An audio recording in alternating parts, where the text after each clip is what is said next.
Okay, pleasure to be here today. So as mentioned, I'm Chief Analytics Officer at FICO, and to stay with the sort of theme of kind of the quick hits for the afternoon, we actually have a 3-for-1 deal here. So there'll be 3 different topics I'm going to be talking about around the analytics that we're focused on from a FICO perspective, right?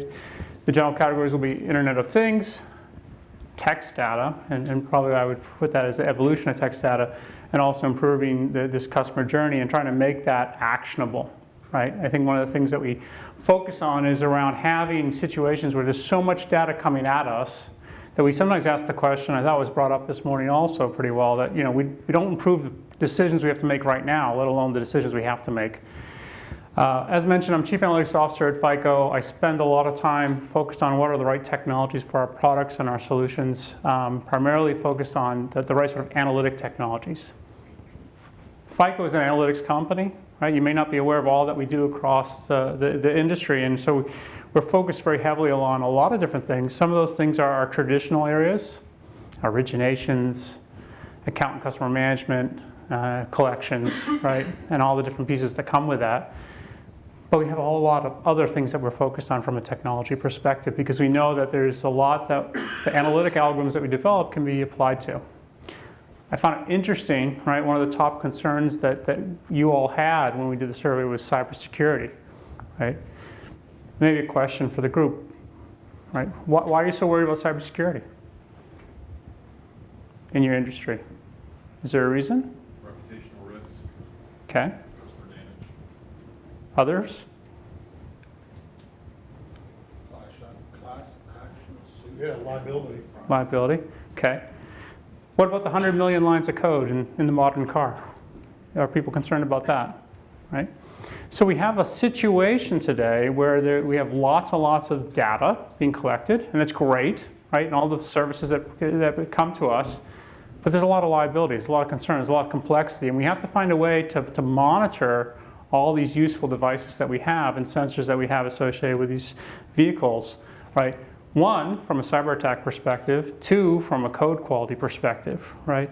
And so the first topic I want to talk about is around understanding when the IoT isn't operating properly. When are the analytics, when do we need analytics to look for unusual behaviors in the Internet of Things? Right, so one of the things that we want to focus on is how do we make the sensors more intelligent? Okay? It's not just about collecting data, presenting it on an app. It's not just about writing rules and thresholds, right? So most of us will set a rule and a threshold around, if my car goes over 90 miles per hour, I want to set an alarm, right? But when are there sensors within the vehicle that we want to be monitoring for unusual behavior? Whether it be cyber attack, whether it be components starting to fail, right? And a lot of that has a lot to do with the customer engagement that we have around the vehicles that we have.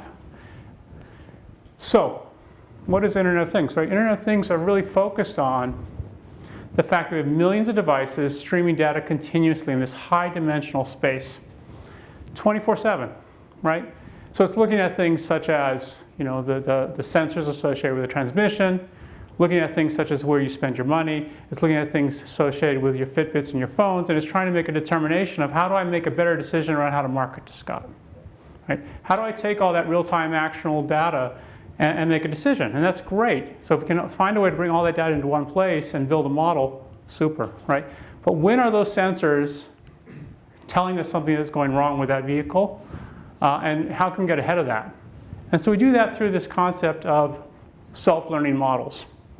Okay? And so, as a trivial example, if you think about mileage, right, how much we drive, and when we drive, right, there's a lot of things that can be predictive. One thing that can be predictive around making estimates of how much people drive will be related to the month, right? Are people on vacation? Are they driving around? Is it winter, right? Is there a storm today, right? All those things are making decisions around what's a normal amount of driving associated with a car. And different types of driving are going to be more or less prevalent in terms of good for the car, bad for the car, typical, not typical, right? And so these are things that we want to understand what that typical behavior looks like over time. And we're doing that through this concept of what we call adaptive learning and adaptive our analytics. So imagine if you had a particular car and you're monitoring the coolant temperatures of those cars, and you're looking at the temperature of the ambient temperature, right, which are all the cars are monitoring today. And in addition to that, you're monitoring the coolant temperature, right? And you're looking at how hard the car is being driven, what are the RPMs, how fast is it going, what is the normal distribution for the coolant temperature, right? Who might be having a leak, where might the coolant be low? And you can come up with these distributions, and these distributions will change over time, but the important part is that you associate the type of the car, the way the car is being driven, the temperatures, right, and the loads on the car to make a determination of when is a sensor in an outlier state and when is it not in an outlier state. And when it is, to alert, to come up with an alarm that says there is a problem here, right? Not necessarily, put a light on the dash that says there's a problem, but to come and to translate that into an analytic, right? An analytic that would look something like this, right? So it would understand what the normal distribution looks like for a set of cars, for a model, for a type of driving, understand what that peer group looks like, and then set a threshold, maybe the top 5% of all the measurements across the entire base of cars, right? And make a determination when that is an outlier state and translate that outlier to be one which is based on a dynamic threshold. Essentially, as data streaming by, adjust this based on the values that we're seeing from the data as this streams from data collected from the sensors across all these cars, right? And it's relatively straightforward to do. As you see, the measurements come through. If you wanted to estimate the 95th percentile here, you basically better see on average out of 100 measurements, 95 being on the left-hand side, 5 being on the right-hand side, okay? So we want to make it real time. We want to make it realistic. We want to make it specific to the driving that's being done and the temperatures and all the other confounding factors associated with this. And if we can do that well, then we'll know when a particular vehicle is in an outlier state because it'll be above this 95th percentile based on the distribution which is computed in real time based on data that streams in from the web and from these sensors. And then two, in addition to the fact that you trip a threshold, right, we have a measure of how strong of an outlier that is, right? And so that's going to be used then to make a decision, right? And that decision might say, well, not only is this car at the top 95% in terms of this particular measurement that we're taking with this sensor, right? I'm going to combine that with lots of different measurements associated with that particular vehicle and make a determination based on how many outliers are going on tripping associated with that particular car, right? If the coolant temperature is hot and the person is racing the car, well, that's perfectly typical, right? And that's not an outlier. So that all has to be combined into one measurement, right? But it's not going to be sufficient anymore to just collect data, right? It's to compare data, to understand what's typical for that car, what's typical for that driver, and a set of peers. And if you can do that, then you start to gain knowledge of how to interpret that data and make a better decision. So how do we use that then, right? So again, Internet of Things, 24/7, data being collected, streaming from these vehicles, streaming from the internet, streaming through social media. You can dream up a whole bunch of different things where you're going to get this data. How are we going to combine that into a decision, right? And so one of the ways we can do this is to really look at each of these measurements as a predictor. A predictor potentially to say, well, when is it time for a car replacement, right? One thing that might be related to a car replacement is to say, well, listen, some of these measurements associated with, let's say, the differential there, or the transmission is concerning, right? And maybe it's in an outlier state and hasn't broke yet, right? Or maybe it's under wear and tear, right? And most users, right, of their vehicles probably don't service them, may not understand how they work, right? It's not like the 70s where we take apart a car and put it back together and try to learn how it works, right? These are black boxes, right? So all of these then are early indicators of potentially problem with the car. And if you understand that there's a problem with the car, then you have an opportunity to get in front of the customer before we have a negative reaction, right? So the very worst time for me to buy a car with a particular brand is after I spend a lot of money fixing that car, right? But if you can get ahead of that, understand that this car is nearing end of life or some of the componentry is under stress and strain, then you have these early predictors, right? Where you can go and get in front of that, service it early potentially, or maybe have a discussion with that customer around a need for a new car. Combine it with other information, right? information about the loan, information about finances, information potentially that they are putting out there about themselves on the internet around how much they like that car, don't like that car, right? What brands are they following, right? And what are their personas, right? And we'll talk about that, about them as users, right? All that goes into one of these models. We call this type of model what we call is multi-layered self-calibrating model. And what it essentially does is combine all these different inputs from all these different sensors, all this different data, determining when each of those features are in these outlier states that indicate that there is something different about this particular person, this particular vehicle. And that may be used then to make a decision whether or not, okay, there's a change point here. There's a point in time when now we're going to do something different because the car is acting differently, right? The person's showing interest in other sort of brands. Potentially finances have changed in such a way that they might be receptive for this. And so we combine all these different features within a hidden layer, generate a score, and the score then is indicative of whether or not you should reach out to this customer, potentially with a propensity or with an offer in terms of getting to a new car. And so when we look at this, right, we look at 100 million lines of code, we look at all the sensors on a particular car, we need to find ways to bring all this information together and come up with scores, right? Scores that we can then drive decisions, right? So this is one focus area for us, right? One focus area is basically to look at the Internet of Things, look at what sort of analytics we can layer on top of that based on how data streams in, and then how to bring that down to a score, right? Like the FICO score, right? Very useful score. A Falcon score, which we use in fraud, right? These scores then can be used, right, to make decisions in terms of the businesses that we have, right? I don't know how many of you are using this information today when you want to make a decision around what to offer someone or when to offer them, right? But there has to be a way to munch this data in and come up with those decisions. Okay. Second topic, collaborative profiling analytics. So text analytics, right? Text analytics is out there. People are using text analytics. Show of hands, who's using text analytics right now in their businesses? Anyone? One? Okay. So there's a lot of value in text, right? And do you see that in your business?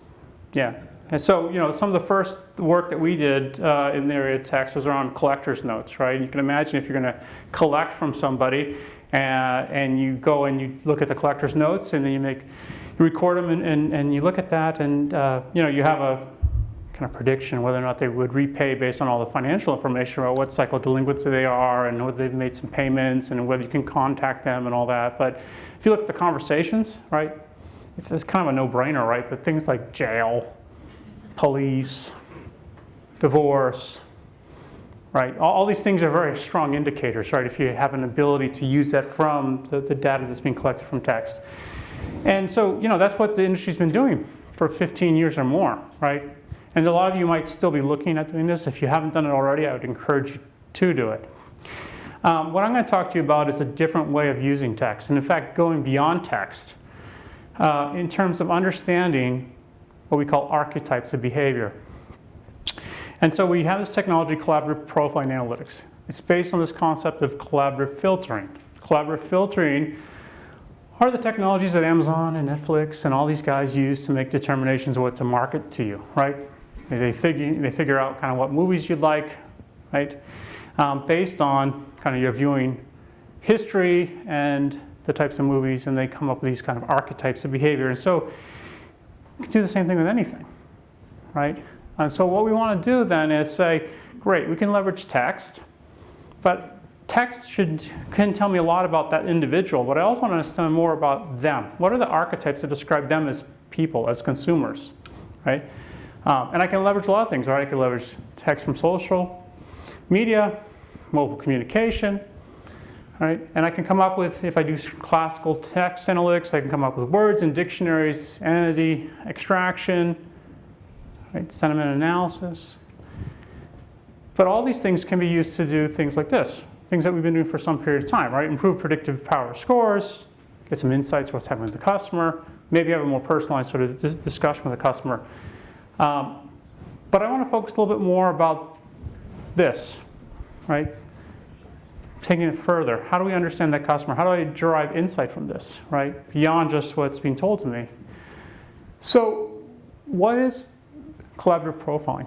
Right? What are these technologies that we've been used to, become accustomed to over time in terms of how we get marketed to? Right?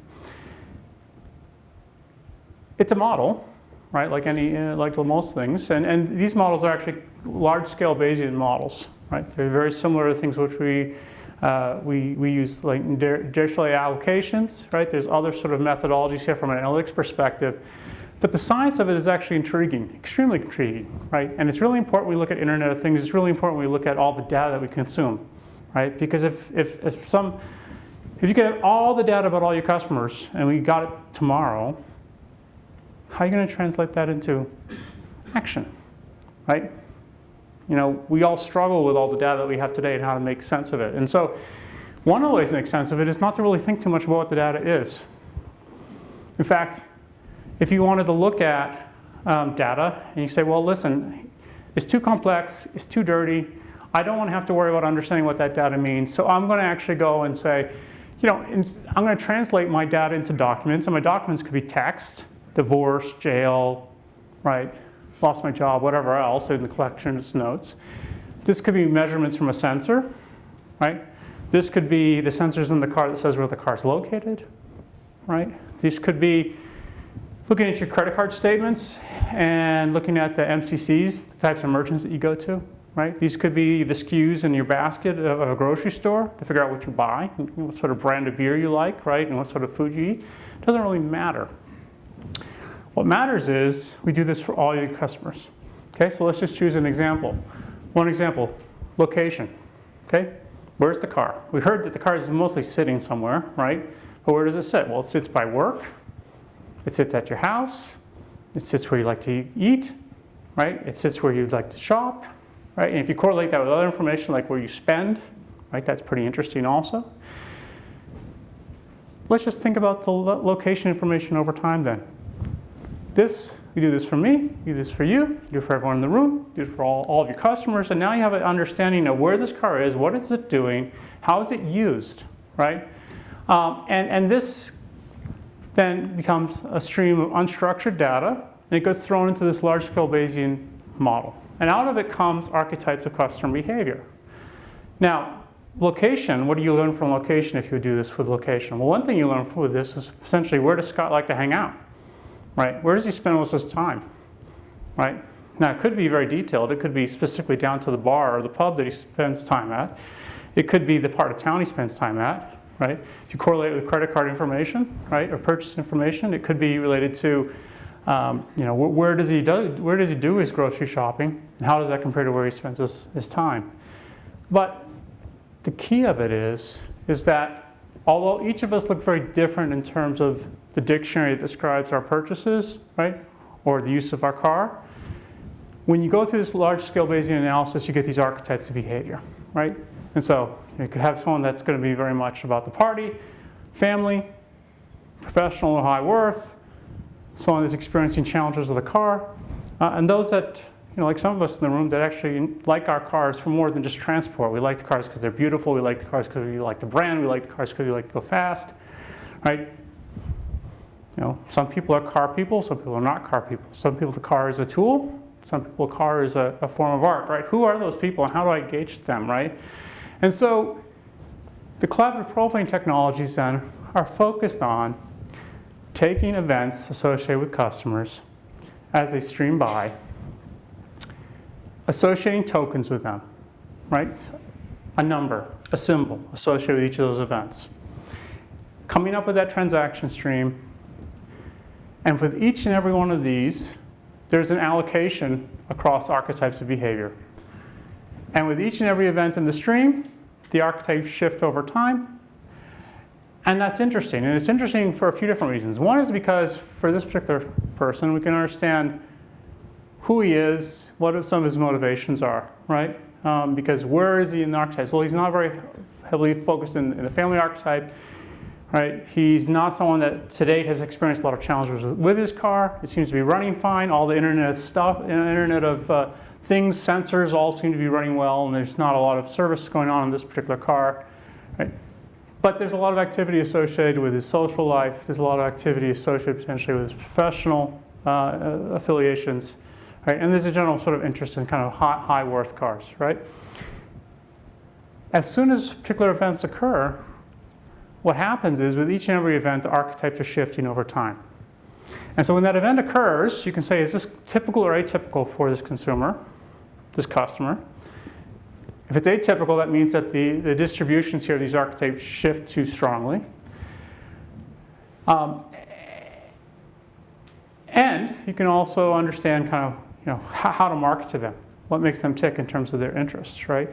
And so when the archetypes shift too dramatically, right, then one can come up with a score, right? The score would be over here. It's an affinity change score. And this affinity change score is basically saying, okay, this is a period of time when the archetypes are changing. There's a change in the behavior of this particular customer, and this is an opportunity, right? It's an opportunity to have an engagement with that customer, right? Potentially it's an opportunity to go reach out to them about a new car, because you've been understanding, what they do on your website, what pages they visit, what they're interested in. It could also be an opportunity to potentially get ahead of the service costs associated with a particular failure, particularly if you understand that there's been a problem with, with a particular component of a car based on all the Internet of Things data that is being monitored, okay? That's what this allows us to do. With every piece of information associated with the customer, the archetypes change. When they change, that's an event. Event could be a good event, it could be a bad event, but it's a change, and that's a point where you can engage with the customer at the right time, not at the wrong time. Right, so at this point, right, the car's starting to have challenges, right, and it's an opportunity potentially to have a discussion, right, and potentially the right sort of discussion with respect to the type of car that this person shows a preference for based on archetypes of behavior. So you know how to address that person, you understand what he's been doing in terms of a viewing of cars and details associated with your site, but in addition to that, potentially have other information around the types of things that he does and how he drives the car that might give you a better idea of what the right type of vehicle is to offer. Beyond that, right, you start to get into more and more archetypes of behavior. So you can go and take these archetypes now, and now you say, okay, well, not anyone is just one single archetype. We're a distribution. That distribution changes, our lives change. We go from being single to being married, and maybe we stay married, maybe we don't stay married, right? We make more money, make less money, right? All those things have an impact on us, on a customer, in terms of our preferences, right? And so the other major piece that we have here is taking these archetypes, clustering our customers based on these archetypes, and then coming up with specific sort of focus areas around who these customers are, how would I target to them, what do I have from a incentive perspective in terms of the types of car potentially, in terms of the types of offers that I would want to make. So this is another major sort of focus that we have, is around using these collaborative filtering techniques and profiling techniques to come up with ideas of understanding who the customers are, when there's a change in behavior, and when I can leverage that change in behavior to go make an offer or to go in and have a dialogue with that customer. Okay. So the first two are focused on data and data streaming through and having to make decisions, right? Understanding when there's an anomaly and doing that intelligently. Understanding when data is streaming in and how that changes a customer's engagement or the way that customer is interacting from archetype behavior. The last one of these is around the customer journey. So, one of the challenges, right, with this customer journey is really focused on how do we get a customer potentially from one state to, let's say, another new state, right? So as we talked about, we have a bunch of car buyers that are coming in. They're new, they're infrequent customers. When you see I don't know how many 16-year-olds there are buying cars, right? But it may be 26-year-olds buying cars, right? The idea is probably not to get them, is to get them as a customer, probably a lot more, right? You'd want them to be loyal to the brand. You want them to be able to purchase, a car from you in the future. And so how do you do that, right? And so there's a whole science now around this concept of sequential decisions. And sequential decision basically says, we have to look at a customer in terms of lifetime value. We have to look at a customer as a journey, as an investment, right? And so, when you want to make a decision around whether or not you want to make an offer or don't make an offer to a customer, there's a decision to be made, right? And maybe the decision for some customers is to offer them, a low APR, or no offer whatsoever, right? And if you know who that customer is, and the type of customer they are from an archetype perspective, right? Then you can actually do statistics, right? You can go look at the data, you can do experimentation, and you can say, well, okay, of all the customers like this customer, based on archetype analysis, right, or personas, or whatever you're using, what are the transition probabilities, right? So, okay, I've decided to make a decision. When I make one of these little APRs, right, 40% of the time it turns into someone who's going to be a repeat customer, right? 60% of the time, they're not repeat customer, and then I go away from the brown. They may never come back, or they may come back infrequently, and they're treated essentially as a new customer, right? And then same thing here. No offer, right? There's some probability you don't make an offer, they still buy the car, and potentially they don't, right? And so there's costs and profits associated with each of these. And you derive this information based on understanding that customer segmentation, understanding the customers and differentiating them, right? Same thing, the repeat customer, right? What is the data associated with repeat customers? You know they're potentially a repeat customer. They're in front of you today. You have different decisions you can make. Maybe you're going to offer the cash back, right? And so you offer some cash back, some sort of incentive, and now there's other transition probabilities in this graph where the customer can go and move to either becoming a stellar customer, right? Because they're not just a repeat customer, but you've upsold them on a higher level, sort of higher end product, more add-ons, what have you. They're really into the brand. Or they could also go with respect to dialogue, right? Informing them around the features of the car, informing them around the research, showing that you're understanding the type of customer they are in terms of what they do. And same with stellar, right? The same sort of scenario, right? Making decisions, measuring from the data you have associated with understanding customers and putting them within the right classifications, coming up with those transition probabilities. And if you do that right, and you look at that as a long-term investment, then you make a set of decisions, right, that gets you to a point where you ideally would like to move someone from this end, where they're kind of coming right through the door early on in their age of being a consumer, to be a loyal sort of customer for your brand, and getting to a point where they potentially are the ones that are going to buy the higher end cars, right, and have the better sort of engagement with the brand. Okay, so it's around focusing on what is not the short-term decision, but the long-term decision. Taking a loss the first few decisions, because you have a high level of confidence based on the transition probabilities and also on the models you define at each of those steps, that they will eventually have a higher probability of the ones that are going to be the very valuable customers for you. Right? And then you've come up with a different type of customer. This customer might not be, may not be single, may not have a high disposable income, may have a family, might not have as much, might be a lot more responsible from a financial perspective, and look at that probabilities, right? What are the probabilities associated with that customer, right? And that segmentation, right? It comes back to understanding the customer, but as you can do that, then you can reliably understand that the way to deal with the previous guy is going to be different when you deal with her, right? And her journey could be very different to this, right? She may still come in as this new and infrequent customer, and she may not be as high enough prospect to really spend a lot of money marketing to or incenting, right? But eventually, right, she becomes that repeat customer, right? And potentially this person has a lot of dialogue that has to happen, a lot of research, a lot of engagement, right? When you look at the millennials, right? The amount of sort of kind of brand awareness and marketing that occurs. But eventually you get to a similar state in terms of getting to that point where they are loyal to the brand, they have the high-end cars for that brand, and potentially they have that level of engagement. So that's a big focus area for us, because very often we make decisions where we may not know our customers, right? Or we treat every customer the same. So we need to understand who those customers are. But in addition to that, once we know that, leverage the data you already have around the decisions you've made for your customer bases, what have been successful, what have not been successful, and then understand experimentation at looking at what that looks like and then moving from there. So with that, hopefully I gave you a view of 3 different areas that we're focused in from an analytics perspective, opening up for any sort of questions.